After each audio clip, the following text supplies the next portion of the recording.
প্রধানমন্ত্রী শেখ হাসিনা এবং ডক্টর ইউনূস একসঙ্গে কাজ করলে আরো কিছু চমৎকার কাজ হবে, বা এটা আপনি আশা করছেন, এরকম কি? এটা কি এখন আমার জন্য করা যাচ্ছে না যে আমি নারাজ করতে চাই না? তুমি ভাবখানা এমন করছো যেন আমি আপত্তি করছি, আমি কাজ করতে চাই না। আমাকে যে বললাম চোর বদমাইশ করে রেখেছে, সেখানে কাজ করার তো কথাই উঠছে না। আমার নাম উঠলেই ওনার রাগ উঠে যায়।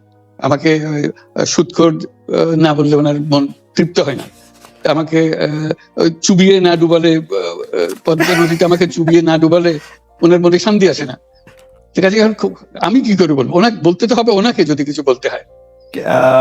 পদ্মা নদীর কথাটা যখন উঠলই, পদ্মা ব্রিজ সম্পর্কে যে কথাটা সরকারের উচ্চ মহল থেকে এটা বলা হয় যে আপনি আপনার ক্ষমতা ব্যবহার করে বা আপনার পরিচিতি ব্যবহার করে বা আপনার যে একটা সাংঘাতিক রকমের গ্রহণযোগ্যতা সারা দুনিয়াতে আছে, যেটি আসলে ওয়ার্ল্ড ব্যাংক সহ অন্য জায়গায় আছে, সেটি দিয়ে আসলে আপনি পদ্মা সেতুটা বাংলাদেশ যাতে ঋণ না পায় সেটির জন্য আপনি চেষ্টা করেছেন।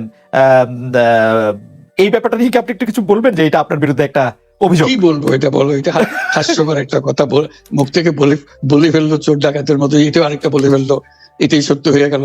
আমরা যে বারে বারে বিবৃতি দিলাম তখন এটা প্রশ্নই উঠে না। আমরা বাংলাদেশের নাগরিক হিসেবে আমরা গৌরবান্বিত যে এই পদ্মা সেতুর উপরে আমরা একটা সেতু বানাতে পারবো, এটার জন্য আমরা সবাই চাই। কাজে এটা তো বিরোধিতা করার তো প্রশ্নই উঠে না। কেন বিরোধিতা করবো?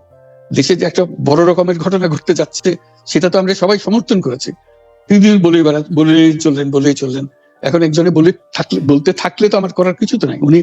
উনি এত শক্তিধর যে এখানে আমার কথা তো কিছুই থাকে না। ওনার সরকারের যাবতীয় প্রচার যন্ত্র ওনার হাতে। আমার তো আমার বলার যত তীক্ষ্ণ।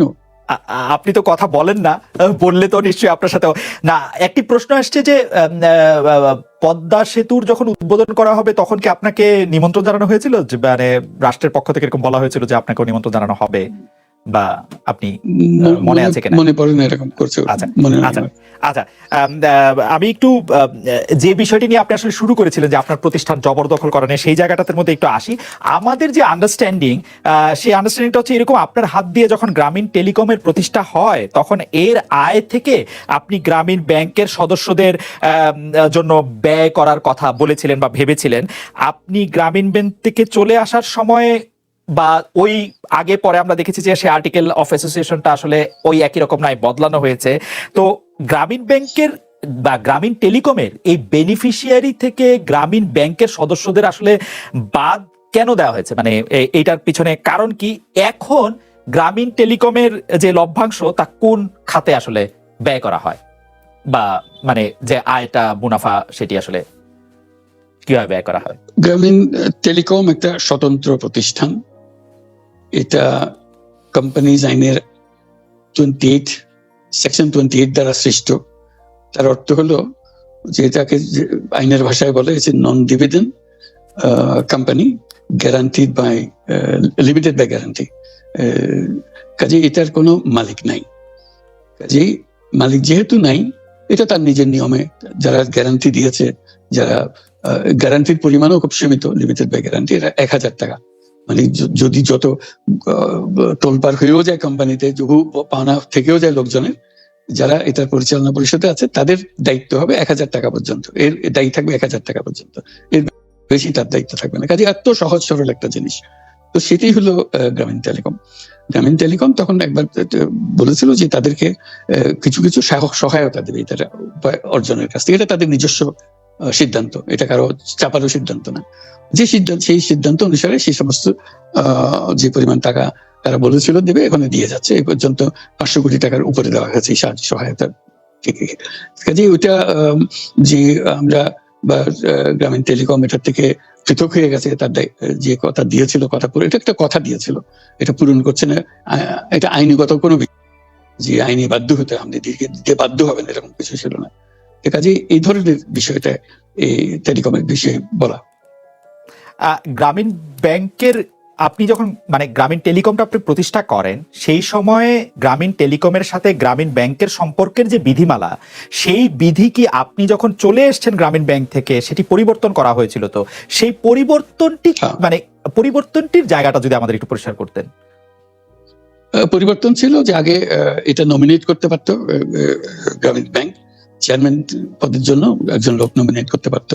আমরা যেহেতু গ্রামীণ ব্যাংক থেকে আমাদেরকে সরিয়ে দেওয়া হয়েছে, তখন আমরা মনে করলাম যে এটা রাখার আর দরকার নাই, গ্রামীণ টেলিকম থেকে সেই পথে আমরা পরিষ্কার করে দিয়েছি যে এখন এটা আর দরকার নাই। এইটুকুই পরিবর্তন হয়েছে। এটা ন্যায়সঙ্গতভাবে পরিবর্তন করার ধারা অনুযায়ী যা যা করতে হয় সেটা করা হয়েছে। এতে তার ইচ্ছা বা তার কর্তব্য, তার করণীয় যে অবজেক্টিভস আছে, কোথাও পরিবর্তন হয় নাই। এই ক্ষেত্রে আমাদের এই বিষয়ে আর কি এইটাই আমাদের আরেকটা প্রশ্ন, সেটা হচ্ছে যে গ্রামীণ টেলিকম কি গ্রামীণ ফোন থেকে প্রায় 37% লভ্যাংশ পায়, যে এবং যদি পায় 34% লভ্যাংশ পায়, সেই 34% লভ্যাংশের যে টাকাটা, সেই টাকাটা কোথায় বা কি উদ্দেশ্যে ব্যয় করা হয়, সেই সামাজিক ব্যবসায় যেটি আসলে আপনার প্যাটেন্ট করা সোশ্যাল বিজনেস, সেটির কাঠামোটা আসলে কি বা সেটি কিভাবে আপনি করেন? সামাজিক ব্যবসা হলো এমন একটা নতুন ধরনের ব্যবসার চিন্তা, যেটা আমরা প্রমোট করছি, আমরা নিজেরা প্র্যাকটিস করছি। সেটা ব্যবসা মানে হলো মুনাফা করা, ব্যক্তিগত মুনাফা করা, এবং তার লক্ষ্য হলো সর্বোচ্চ মুনাফা করা। এটি হলো ইকোনমিক্স এর নিয়ম, যে সর্বোচ্চ মুনাফা যদি করি সবকিছু ঠিকঠাক মতো চলবে। আমরা বললাম যে এটা ভুল জিনিস, যে সর্বোচ্চ মুনাফার মধ্যে দিয়ে মানুষকে এক রকমের নেশাগ্রস্ত করেছে। এই মুনাফার নেশার মধ্যে তাকে ঢুকিয়ে দেওয়া হয়েছে। এই মানুষকে এই মুনাফার নেশাগ্রস্ত মানুষ হিসেবে এটা আমরা কল্পনা করতে পারি না। আমরা বলছি যে এটা মুনাফা সে করবে, সর্বোচ্চ মুনাফা করবে, কিন্তু অন্য ধরনের ব্যবসা আছে। ব্যবসা এখন শুধু এক প্রকারের ব্যবসা আছে, যে ব্যবসাতে শুধু মুনাফা সর্বোচ্চ করেন, এটাই হলো নির্দিষ্ট নিয়ম।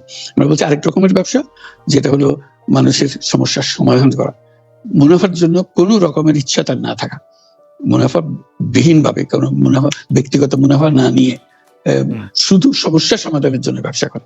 এটাকে আমরা বলছি সামাজিক ব্যবসা।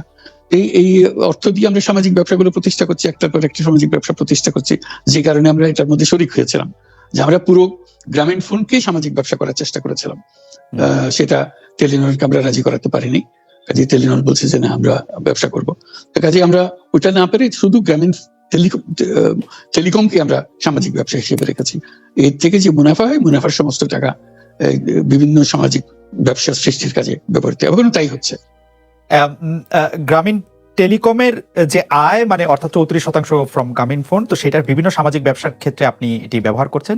আমাদের আরেকটি প্রশ্ন এরকম আসে যে এই যে সামাজিক ব্যবসা আপনি কোনটা শুরু করছেন বা কিভাবে শুরু করছেন বা কোনটা চালু করছেন, কোনটা চালু রাখছেন, সেই সিদ্ধান্ত নেয়ার প্রক্রিয়াটা সম্পর্কে আমাদের বলবেন। কেউ কেউ বলে থাকেন যে ডক্টর মোহাম্মদ ইউনূস একজন ভিশনারি, একজন স্বপ্নিক, তিনি যেভাবে চান সেভাবেই সেটি হয়ে থাকে, আসলে অন্য কারো খুব বেশি কিছু বলার বা কোয়ার থাকে না, বা প্রক্রিয়া বা যেটি আমরা বলি। এরকম মানুষ কি শুধু আমাকেই দেখছেন, আর দেশে আরো এরকম মানুষ আছে যারা যে কথা বলে সেটাই হয়, সেটা মেনে নেয়? না, আপনার ক্ষেত্রে এটা হয় কিনা সেটা আপনার ক্ষেত্রে সেটা হয় কিনা, যে মানে আমার ক্ষেত্রে যদি এটা কনভিন্সিং মনে হয়, বোর্ড যদি সেটা গ্রহণ করে, এটা বোর্ডের সিদ্ধান্ত। আমি যত কথাই বলি না কেন, শেষ পর্যন্ত এটা মিনিটসে রাখা হবে যে এটা বোর্ডের সিদ্ধান্ত। যে বোর্ড সিদ্ধান্ত নিয়েছে বলে এটা গ্রহণ করা।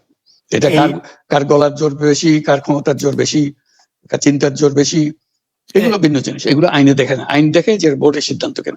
এই আপনার সামাজিক ব্যবসার যে মডেল, যেটার কিছুটা ইন্ট্রোডাকশন আপনি আমাদের দিলেন, সেটা সারা পৃথিবীতে অনেক জনপ্রিয় হয়েছে। অনেক জায়গাতেই আমি এটা নিয়ে অনেক ধরনের আলোচনা শুনি, কি ইউনিভার্সিটিতে, কি রাজনৈতিক অঙ্গনে। আপনি যে সামাজিক ব্যবসাগুলির সাথে ওতপ্রোতভাবে নিজেকে এখনো জড়িয়ে রাখছেন, আমাদের দর্শকরা অনেকে জানেন যে ডক্টর মোহাম্মদ ইউনূস আসলে এখন মানে বয়সটা বলা কিরকম, তারপরেও বলি যে তিনি আসলে 80 পেরিয়ে আসছেন, এখনো তিনি অনেক তরুণ, অনেক উদ্যমী, এবং যে ব্যবসাগুলি তিনি করছেন আমাদের জানার আগ্রহ হচ্ছে সেই ব্যবসাগুলি কেমন করছে। মানে আপনি যেভাবে চিন্তা করছিলেন মুনাফার দিকে বা উদ্যোগ হিসাবে সবার কল্যাণের দিকে, সেটা আপনি কতটা নিজেকে স্যাটিসফাইড মনে করেন, এই ব্যবসাগুলি কিরকম করছে?